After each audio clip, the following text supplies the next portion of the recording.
Hi, my name is Daria and welcome to Politica World Show. And today we have a guest, a political scientist, Maksim Yali. Maksim, I'm happy to have you here. Me too. You're welcome. So let's start from the last news from the front line about Ukraine. There are a lot of hot news about Soledar, and every expert now concentrated on this. So how do you feel, how important now this point on the front line and how it could influence the next developments around the war in Ukraine? Well, I'm not a military expert, but definitely... But you wrote a lot about it. And first of all, I read a lot about it.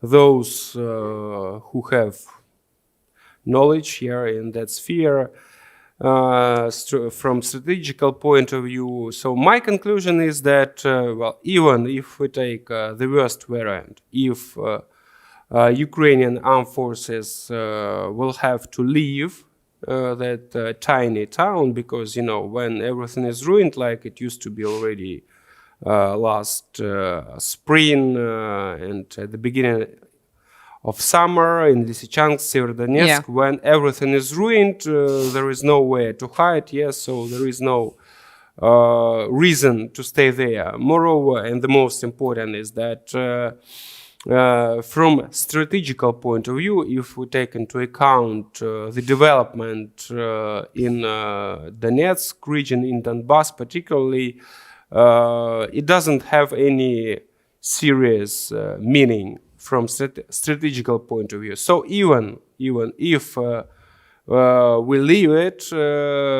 it's not a tragedy. Definitely, yes, somehow it will help. It will help Russian troops, Wagner, because, you know, only Wagner they were able to. Yeah, it will let them just help to surround, encircle Bakhmut. But even I read a lot about, like, even the worst variant, which is, at the moment the chances are not so high. Even if we leave Bakhmut, definitely it doesn't also have strategic meaning, because the biggest and the most important line of defense of Ukrainian armed forces in Donetsk region is agglomeration Kramatorsk and Slaviansk. And it is very well fortified, just as well actually as Bakhmut is, as you know, since summer. Russian troops, regular armed forces, then Wagner are trying to capture it, to besiege it, etc., but they fail. As the head of Wagner, Prigozhin, mentioned recently himself, there are about 500 lines of defense, as he mentioned. Every house, building is a fortress, and therefore they are failing to do it. So actually, there is much more about not military aspect, but symbolism. First of all, for Russians, because they are shows a victory somewhere. I don't know. Yeah, because, as you know, last victories results they had at the beginning of July. If I'm not mistaken, it was just Severodonetsk-Lysychansk agglomeration, when they managed to ruin the logistic, and our heroes had to leave, not to lose more people, because it was, supply is very important. So the same as I mentioned, for Russians, it's very important to show some results, because first year anniversary of so-called special military operation is coming, and definitely Putin needs results. And if we take latest news, just... But tiny town, is it a result? What do you make of it? You know, for Russians, they don't understand what you should take into account that these people who are watching federal channels. They don't give a shit, so to say. They don't understand at all what is it about. They cannot, most of them cannot even use internet. They may not Google and understand that before full-scale war there were only 10,000 inhabitants in Soledar, we talk about. Bakhmut, 70,000, for example. They left Kherson. It used to be, 300, 350. So for you to understand the difference, what they lost and what they're trying to get. Yes, now there are, if I'm not mistaken, just maybe 2,000 of civilians. So definitely everything is ruined.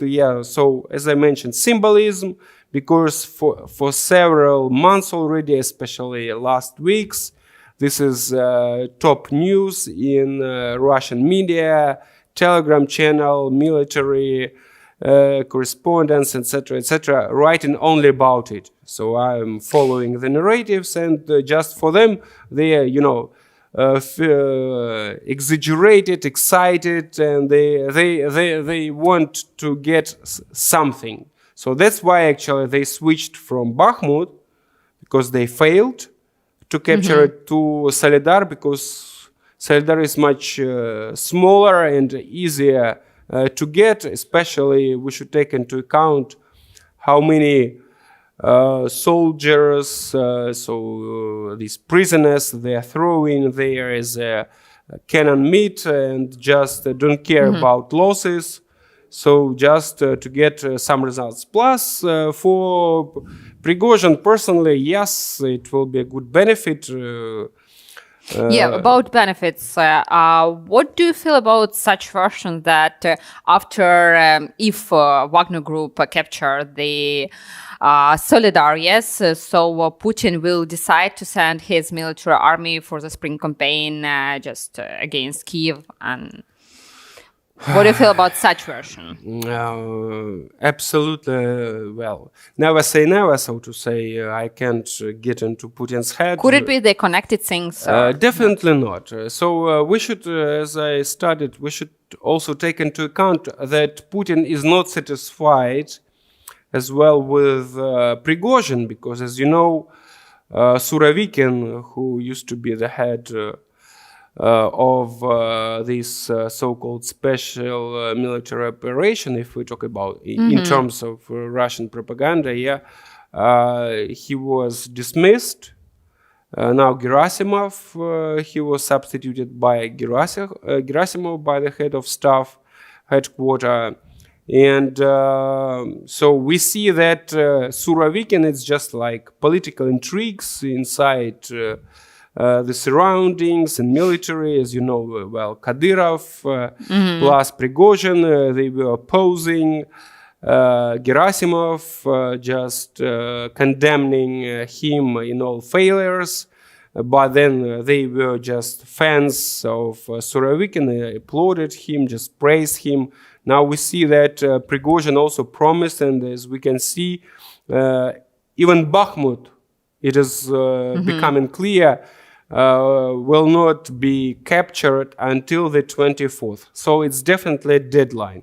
So we can see no results, and these substitutes also show and prove negative attitude of Putin, that both Surovikin and Prigozhin failed to realize their promises.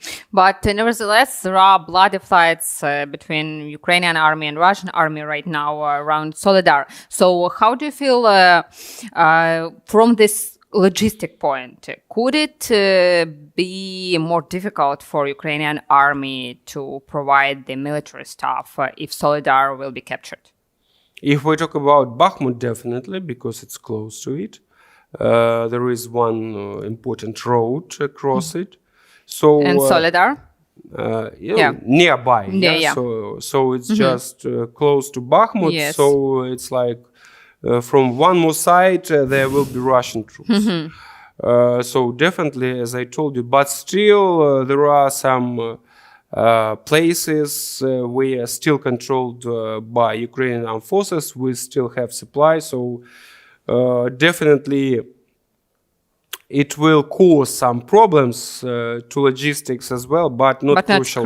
Not crucial, yeah. So there is one more new information about counteroffensive from different parts of the war, from Ukrainian army and from Russian army. So now military experts told us that there are any points where Russian army could start counteroffensive, and the same is about Ukrainian army. The reason is the baza. So who do we expect for counteroffensive in near 2-3 weeks? Well, actually, we are now facing it. If we talk about Soledar, it started just a few weeks ago, yeah. So definitely,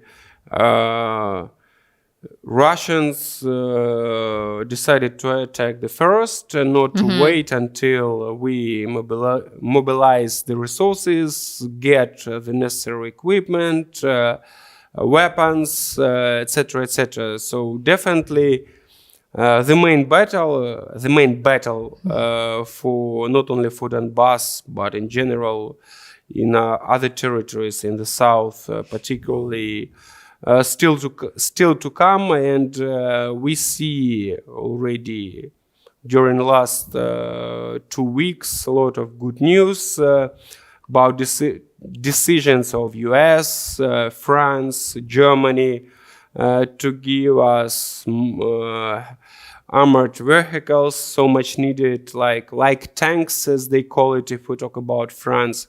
So we are all looking forward to Ramstein next meeting, the 20th of January, where quite possible, I hope so, let's keep our fingers crossed, there will be made a decision to start supplying us with heavy tanks. Leopard, for example, well, there are a lot of such news rumors around it. Well, Great Britain probably will give us some, well, probably Poland. Of course, there are concerns. Nobody wants to be the first one if we talk about European states, if we talk about Germany. I think Poland who would like to be a leader, or sometimes France would like to take first. Well, they did, and it was already a breakthrough. So therefore, I suppose, it's not heavy tank, definitely, what they're going to give it, but still it's much better than... so from those examples and kind of weapons, vehicles we have already received, it's the heaviest one, I would say, and it's very close modification of a tank, if to explain it in the easiest words, right? So I guess it was already a breakthrough, and very soon there gonna be a lot of good news concerning it, and definitely Russia also realizes it. Therefore, they decided not to wait. Plus, temperature, as you know, minus, so heavy weather conditions for both sides, if we talk about infantry, right? So we'll see. But as I have mentioned, and today the head of Secretary of Defense Council, yes, Mr. Danilov mentioned that the most important events are still to come, and they're going to take place in the coming 3-4 months. So to my analysis, it just coincides, which I mentioned before, because, well, okay, what we need to take into account. From the last 2 weeks, there were some decisions, right, made, new packages of military support. So there is some time from the point of view of logistics for them to send it, especially if we talk about US, different procedures, bureaucratical as well, if we talk about especially Europe. Then if there are new examples like Bradley, or just there were new examples of armored vehicles, yes, so Our soldiers needed to be trained to use it. I'm not talking about tanks, so it will take more time. And to prepare everything, then weather conditions. So from my point of view, it's just if we talk about Ukrainian counteroffensive, it's gonna be already much rather second half. And the most interesting and furious, I would say, battles will take place already in April. Yeah, but before European and Western countries, they were afraid of supply to Ukraine such equipment, tanks, and so on. So the main reason, as I know, it was told about possible escalation. So after all this supply of important things, military stuff to Ukraine, what would be the reaction, in your point of view, by Russia? So could we expect more touristic attacks around, for example, our city Kyiv or around somewhere else? So how do you feel? Could maybe Russia make any other decisions? You see, they're also preparing. Their training, so I don't think you asked me about Kyiv. Yeah, so still their lack of resources, their lack of people. If we talk about just groupings there, which are trained, etc., etc. So still, but 150,000 of newly mobilized soldiers in autumn are being trained now, and definitely are being prepared. Definitely they are being prepared for fights. So what we see, I rather think so. Number one goal of Russia and Putin now to occupy completely Donbass, right? So it's number one. So without it, because it sounds like it's just one can laugh at when they say, okay, we're next for new regions. None of them we control completely. Even Lugansk region, which they managed to occupy completely by summer, as you know, during counteroffensive in autumn by Ukrainian armed forces, some territories were deoccupied. So definitely for them to, as they think, so the goal is to occupy all 4 territories completely. And these people are prepared. So definitely, so the possible variants, Donbass, it's obvious, even after, as I mentioned, we take the worst variant for Ukraine.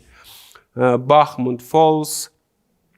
Not talking about Soledar, then Kramatorsk, Slaviansk, but still it's the pretty big cities, towns, okay, just less than 500,000. Even Kramatorsk used to be 300,000, but still a big agglomeration, very well fortified, and definitely it will take a lot of time if just taken into account like Bakhmut, so for half a year almost, they are trying to capture it and they are failing.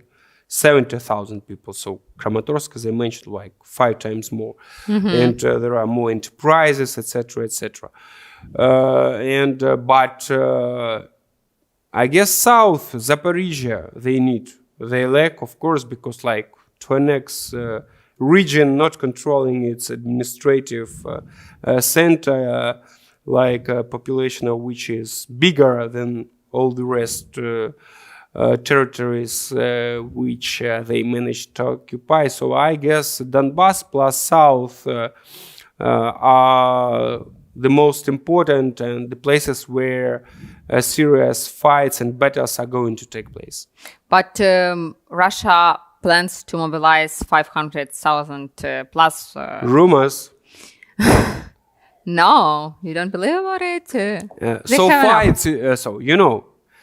They have enough cannon fodder, just even more. No, definitely they will. They're gonna be a new wave of mobilization, because definitely when these 300,000, half of which is already on the battlefields, right?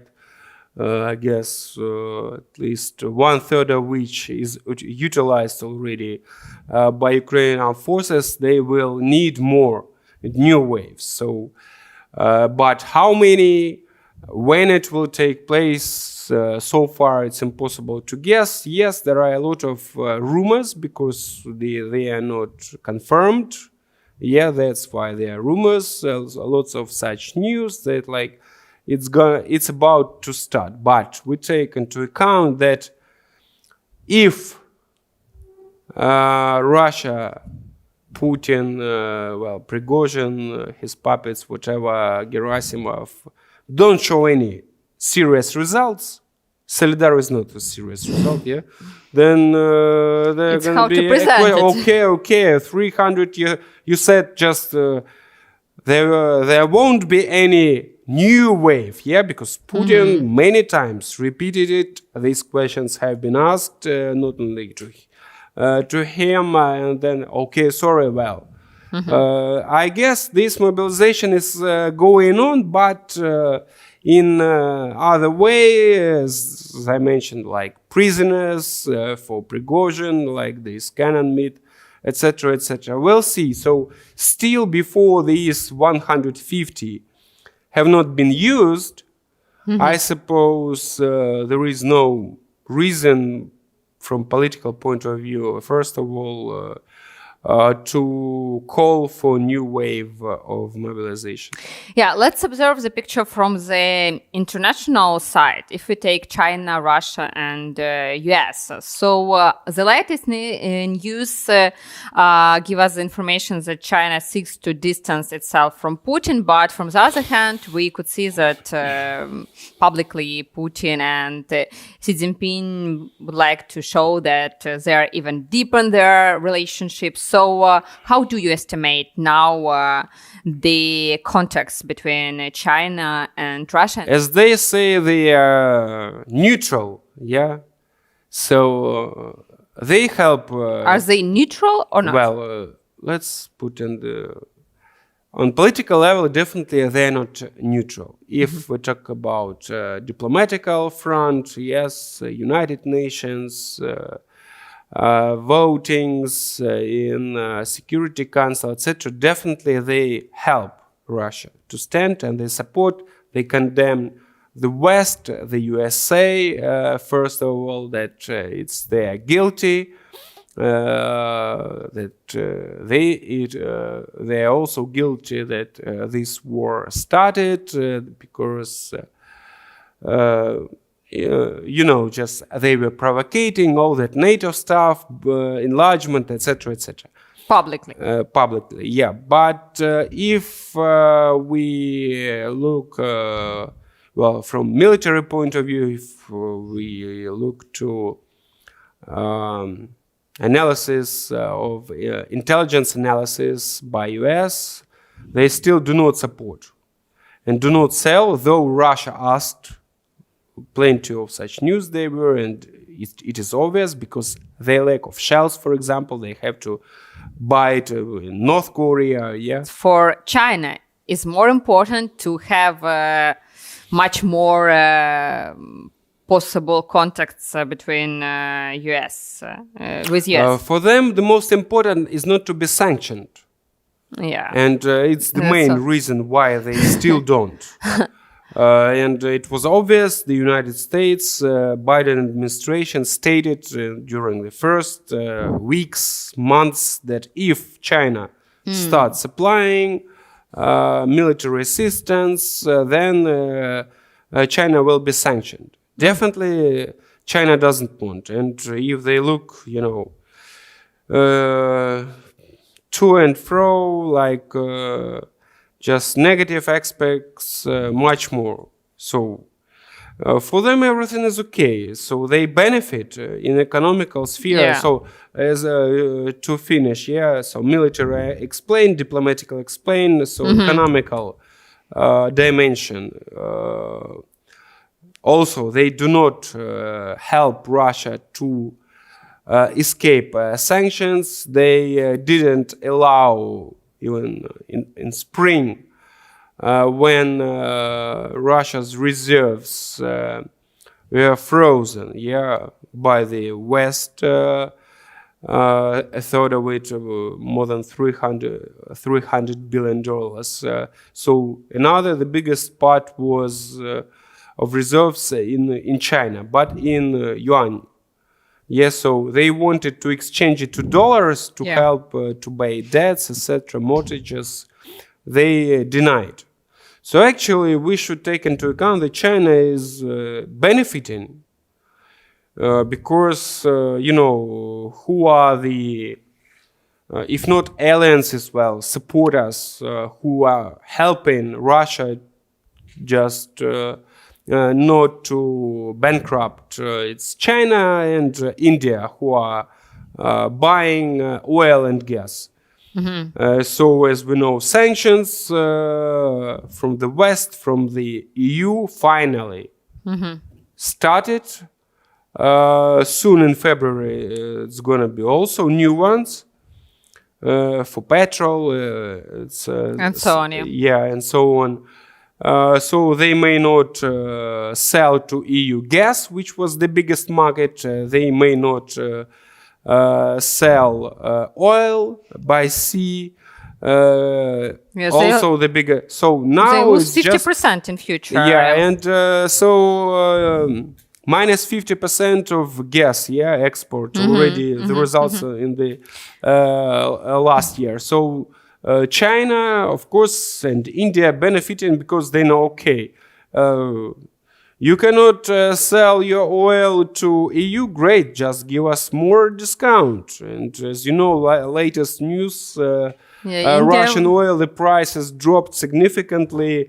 It is less than $40. For example, at the beginning of the war, the price was $110 per barrel. Now it's 38.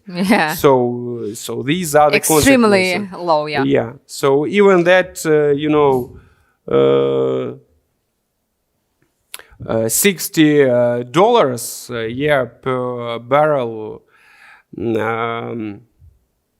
Which is like the highest price for EU. Now it's much less already. So we see how it reflects, how it influences the prices. They are much less than that point. Some experts tell that for China it's more important to have these connections with the US, but not with Russia. Russia is just definitely. If you look turnover,